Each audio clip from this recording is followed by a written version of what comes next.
India ഗവൺമെൻറ്റിനെ ഈ കാര്യം ഞാൻ അറിയിച്ചിട്ടും ഉണ്ട്.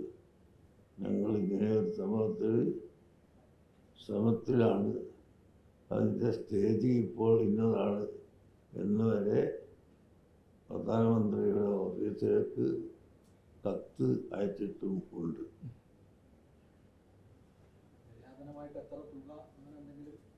അതൊക്കെ അവർക്ക് അറിയാവുന്നതാണ്. തുകയും ഒന്നും ഞാൻ ചോദിക്കേണ്ട ആളല്ല, ഞാൻ കൊടുക്കുന്ന ആളുമല്ലല്ലോ.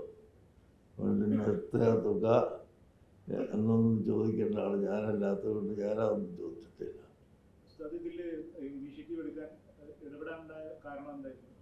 കാരണം ഒരു മനുഷ്യൻ എന്ന നിലക്ക്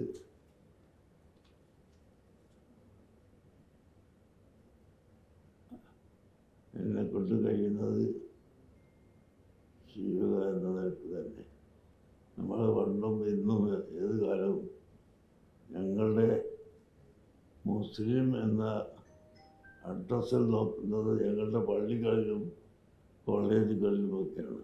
പൊതുവിഷയത്തിൽ ജാതിയോ മതമോ ഒന്നും നോക്കാറില്ല എന്ന് നിങ്ങൾക്ക് തന്നെ അനുഭവത്തിൽ ഉണ്ടായിരിക്കാം. തുടക്കം മുതൽ തന്നെ ഇവർ സ്വീകരിച്ചത് ഒരു സ്വാഗതാർഹമായിട്ടുള്ള നിലപാടാണോ, അല്ലെങ്കിൽ ഏത് ഘട്ടം മുതലാണ് ഇവർ ഈ വിഷയത്തിൽ ഇങ്ങനെ ഒരു സമീപനം സ്വീകരിച്ചിട്ടുള്ളത്? അത് അവിടെ സംസാരിച്ചവർക്കല്ലേ അറിയുള്ളൂ. ഞാൻ വളരെ ദൂരെ ഇന്ത്യയിലല്ലേ ഇപ്പോൾ ഉള്ളത്. അവരവിടെയാണ് എന്താ സ്വീകരിച്ചത് എന്നുള്ളതൊക്കെ സംസാരിച്ചവർക്കല്ലേ അറിയുള്ളൂ.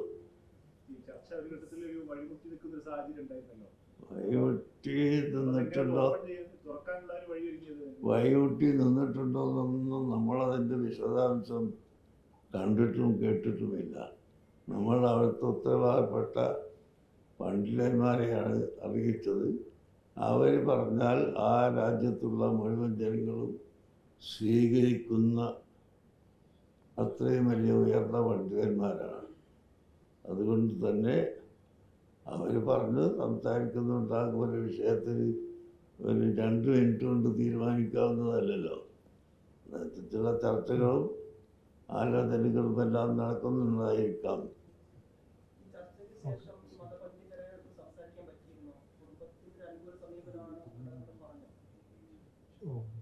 അതിൻ്റെ ഇടയിലൊക്കെ സംസാരിച്ചുകൊണ്ടുണ്ട്.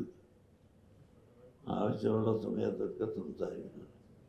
കുടുംബവുമായിട്ടുള്ള ആലോചനയ്ക്ക് വേണ്ടിയാണ് നിർത്തിവെച്ചത് എന്ന് പറഞ്ഞത് അവർ പറഞ്ഞിട്ടാണല്ലോ. അവർ പറയാതെ നമ്മൾ സ്വന്തം ഭാഗ്യം പറയരുത്.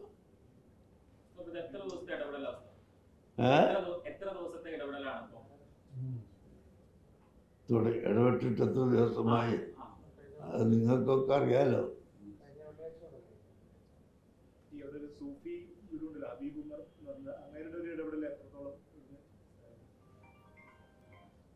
അത് അവരെ സൗകര്യത്തിനനുസരിച്ചിട്ട് ഇടപെട്ടിട്ടുണ്ടാവും.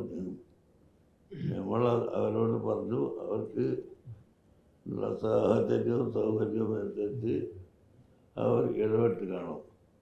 നമ്മളതിനെ ചോദ്യം ചെയ്യേണ്ടതില്ല. ഓക്കെ, എല്ലാവരും ഈ മനുഷ്യത്വപരമായ ഒരു പ്രവർത്തനത്തിന് വേണ്ടി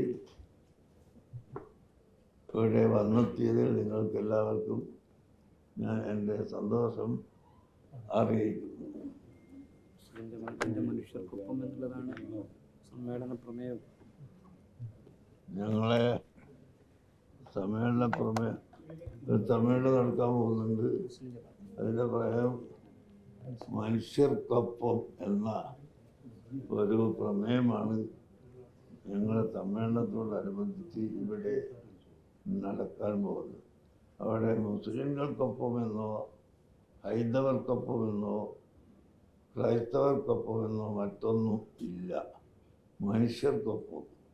ഞങ്ങൾ മനുഷ്യർക്കൊപ്പമാണ് ഇതുപോലുള്ള പൊതുവിഷയത്തിൽ ഉള്ളത്.